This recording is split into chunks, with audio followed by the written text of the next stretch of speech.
celebrating a milestone event in biblical history, the 70th anniversary of the restoration of Israel. What an event. And I am so excited to have my good friend, Ambassador Danny Ayalon, with me. I can't think of a better guest to talk with about this important event. Ambassador Ayalon has served as Deputy Foreign Minister for the State of Israel, as well as the Israeli Ambassador to the United States. Ambassador Ayalon, welcome back to Jewish Voice. Thank you so much. It's so great to have you here. Always good to be here. First of all, Mazel Tov, congratulations. Thank you very much. What an event. It is. What an event.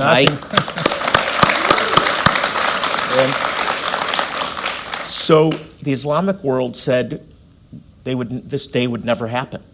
That in 1948, yes, Israel would be pushed into the sea in a matter of days, and you'd come back to your homes. Right. And that's been the agenda ever since. But they failed, we won. Yes, well, they still... Right. Unfortunately, they have made it a zero-sum game. That means that no coexistence, no reconciliations, and for them there is only one solution, unfortunately. And when we were pushed into the sea, with our back into the wall and the waters of the Mediterranean, we had to do what we had to do, and that is defend ourselves. And I think we also felt the importance of the history with the restoration of the land, and we were really God's emissaries. And I believe that this is what kept us as 600,000. And Jonathan, you know, in 1948, we were only 600,000 Jews surrounded by 100 million hostile Arabs. And not only... It's pretty bad.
Yes. And not only we survived, we thrived, and actually the gap between us and any enemy or combination of enemies is growing. And you're right, after 48 they said, oh, it's short-lived. Few years and we will push them to the sea. Then came 56. Oh, not worry, few more years. 67, 73, 82, and until we are here. And I believe we're going to go from strength to strength. And with another fact, which is very important, why we are winning. We don't have anywhere else to go. So this is our home, the only home we have ever had, and we take care of it like our home.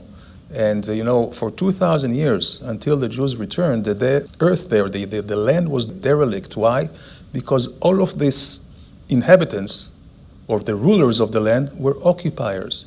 So they didn't care too much about the land, not the Romans, not the Seljuks, the Ottomans, you name it. When the Jewish people came back, we treated it like home because it is our home. And this is why the transformation began. Well, 70 years and counting. It's wonderful. Absolutely. I was talking with another guest about this idea of the connection of the Jewish people to the land.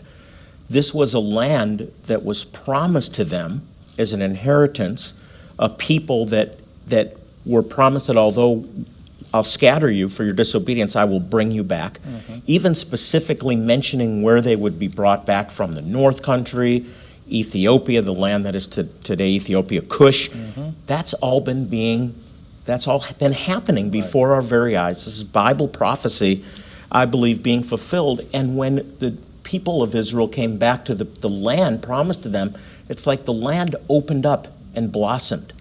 I love that scripture that Yes. the desert will blossom like a rose. Yes, and it is now. Let's jump into some really good news in Jerusalem. This was a really bold move. It was after it was a 25-year-old decision back in 1995 when the Congress voted to move the embassy, but it's been delayed for security concerns for 25 years. What does this mean for Israel? I think it's miraculous. First of all, I think it was the right thing to do. And it is nothing short of historic, really a miracle. And when people ask me, why did President Trump decide to move it now, my only question is, it's not a question, why did he decide to move it now? The question is, why did it take so long? And 25 years long, or you may say 70 years long. I think that it would have been the right thing for the nations of the world back in 1948 when Israel was reestablished. As you said, when we were restored back in our homeland, it was the right thing to do. Unfortunately, they didn't because of the Arab pressure.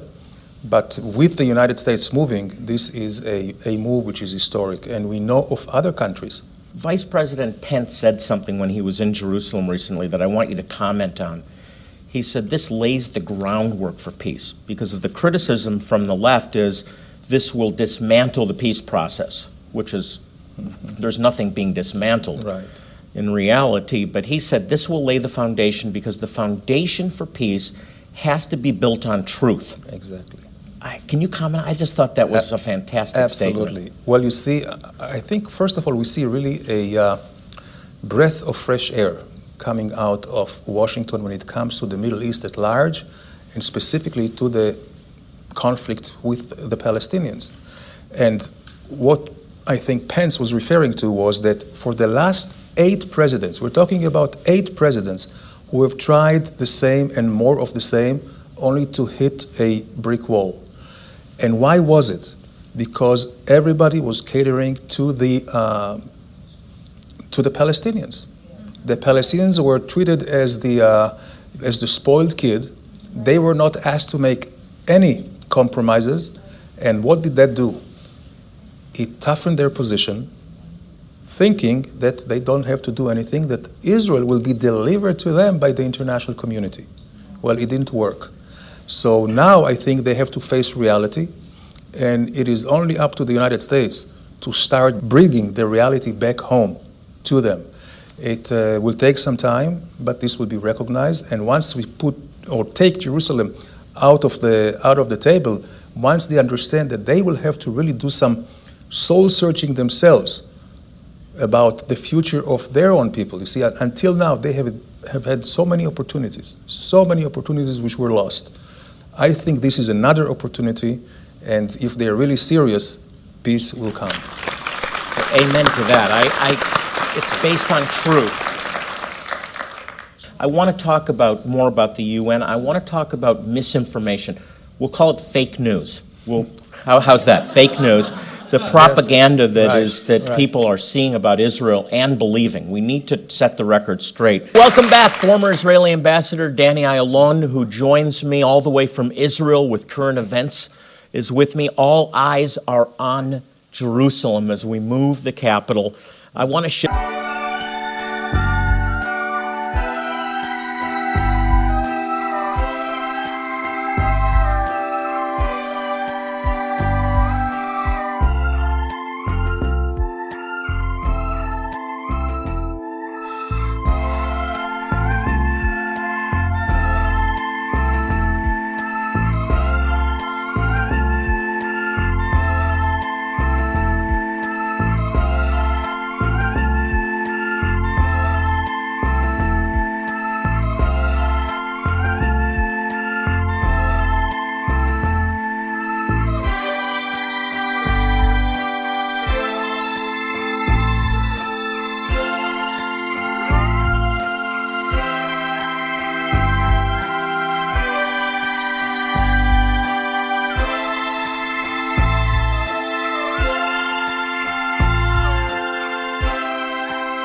Shift into fake news, Danny, and the propaganda.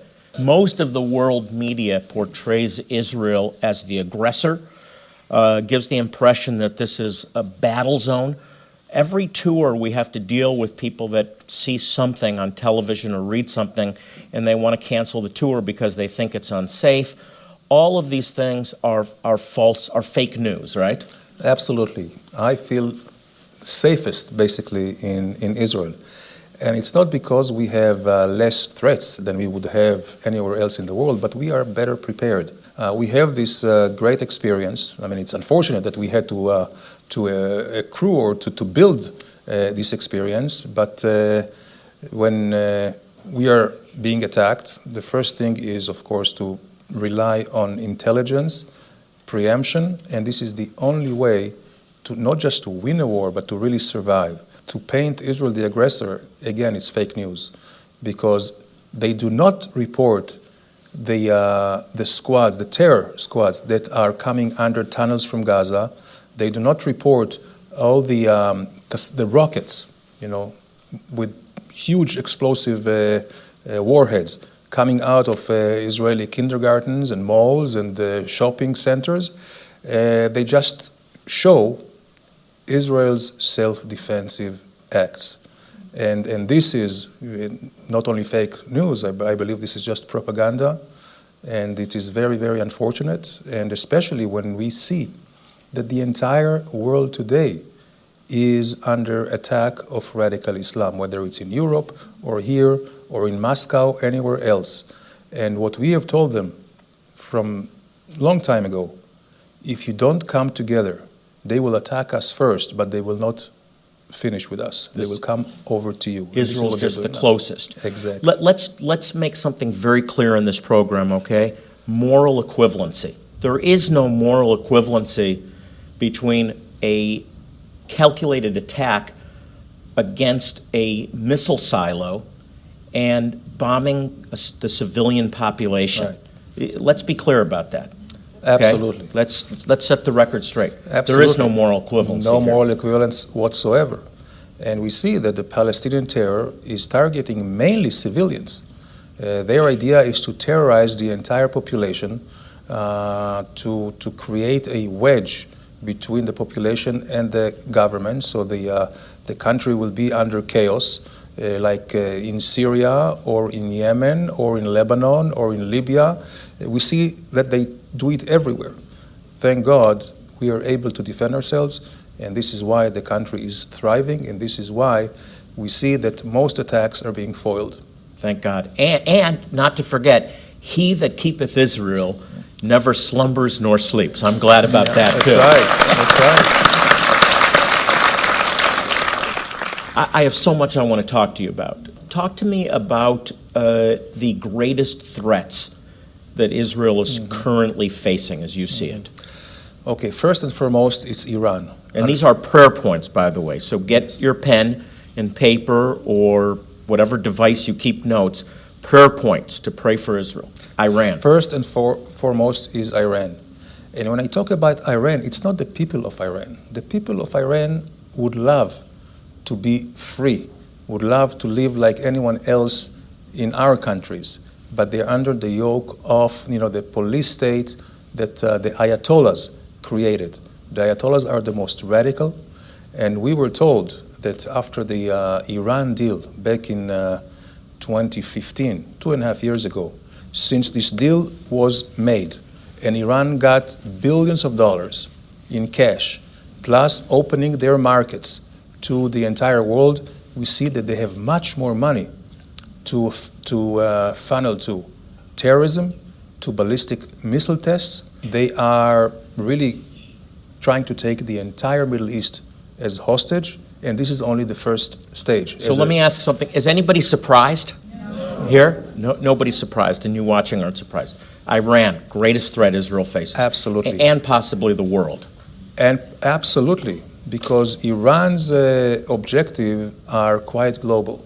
If you read the Ayatollahs, the Ayatollahs' teaching, this is exactly what it is. Basically, if you look at the map, it's only little Israel that keeps as a buffer between this host of terror organizations and radical Islamicism and Europe. This is why we have been attacked for so long. And the fact that we are there, again, it's a miracle. And we will continue, of course, to do what we need to do. Now, Iran, right now, is pushing into Syria. You see, Iran is already in control of Lebanon through the Hezbollah. Every terrorist who kills Jews, according to the law, the constitution of the Palestinian Authority, he gets rewarded. Wow. Money to him. How do you negotiate with that? This is tough. How do you negotiate with that? So Iran, Hezbollah, Hamas, and other organizations operating internally. We need to be praying specifically against these organizations. Absolutely. So, and Israel's protection. And again, everybody talks about the Palestinian Authority and Abbas as if they want peace. He says, it is true. Hamas, quite openly from Gaza, says that they want to destroy Israel, the Jewish state. They want to create a Sharia-based Palestinian state. So let me shift over on sort of the ideological war, anti-Zionism. Yeah. And the statement that I hear over and over again is anti-Zionism is not anti-Semitism. True or untrue? Totally untrue. Totally untrue. It's a new manifestation. It's, I guess, it has become not very politically correct to talk about anti-Semitism. So they made this anti-Zionism. Now, why anti-Zionism is anti-Semitism? Because by definition, Jonathan, by definition, every Jew is a Zionist. In the Haggadah, in Pesach, in Passover, we read next year in Jerusalem. Every Jew reads it, whether he's conservative or whether he's reform. And we have done it through the centuries. In all our prayers, we talk about Jerusalem. So we face Jerusalem, and we face are. Jerusalem. Yeah. Zion is not something that we selected. It's the name that God gave to this land. Now, what about this? This is a lie that repeats itself also. You've addressed it, but I need to go back and highlight it again, that Israel is the problem. If America would just drop support of Israel, all of our problems would go away. Fake news. Nothing further from the truth. Yes, we have been told, I think now it's very clear, when you see what was euphemistically called the Arab Spring, you see all the inner fighting among all these countries. Why? Because most of the Arab countries in the Middle East are artificial countries that were made by two colonial powers back in 1916, in the middle of the First World War, British and France. And they put together countries and lines, many of them straight lines, irrespective of the homogeneity of the population. Some of them were just at the throat of each other. Libya, for instance, all of a sudden we find out that Libya is made out of 140 different tribes. So when Gaddafi was there in Iron Fist, everything was suppressed. Same thing was with Saddam Hussein in Iraq. Same thing was with Assad, the father, in Syria. We see how everything is exploding, and of course it has nothing to do with Israel. Now, if you look back, Israel is I would say, the main stabilizer in the Middle East. This is the real story, by the way. This is the truth. Israel's portrayed as the aggressor. Israel's portrayed as the problem. Israel is part of the solution, and that's why we need to stand with Israel, among other things. We have some, it's Israel's 70th anniversary. We have some great resources. This absolutely gorgeous Israel Rising coffee table book will give you the before and after. It's one of the greatest books about Israel I've ever seen. And The Miracle of Israel, a DVD that we produced that really points out what a miracle the restoration of Israel is and how it connects to Bible prophecy unfolding before Israeli Ambassador Danny Ayalon. We're discussing really important things. We're setting the record straight, and I had to cut you off. Go back to what we were talking about, because I want everybody to be aware how money is being spent by the Palestinians. According to the law, the Palestinian law, they paid just last year more than $300 million to terrorists. That almost 10% of the entire Palestinian budget. This is money that you, Americans, give, European gives, and also some of money from Israel. And the law specifies that the more Jews you kill, more money you get. If you get killed during the act, if the terrorist is dead after the action, his parents or his family gets this money. And this is something which is really, really unimaginable, and we're very thankful for the U.S. Congress, for the Taylor Force Act, whereby the U.S. now is denying the Palestinians any money that they give to the terrorists. They offset it from the help. I just understand this is humanitarian aid money that's being given as a payoff, as an incentive. Exactly. It incentivizes murder. And has the UN said anything about this? Of course not. The UN does not even want to discuss terrorism or to have a definition of what terrorism is. They just look the other way, again, because of the Arab majority. And if you look at the UN, more than half of the countries, almost 2/3, are non-democratic countries. And unfortunately, the UN now is like a rubber stamp. It's hijacked by the Palestinians. I want to take a moment. We don't have much time left, but I want you to set up a clip we're going to look at from a fantastic video that you put together to really state the truth. And I want you to watch this, and then I want you to go back to YouTube, and I want you to watch the whole thing. So set this up for us. Sure. So the Truth About Israel is a nonprofit organization that I established when I left the government, and I realized that there is not too many effective instruments to dispel all the lies, the propaganda of the Palestinians, and really to tell the truth. So what we're doing is we're working with the social media, as we realize that the social media is a very, very strong media anymore, especially with the young kids.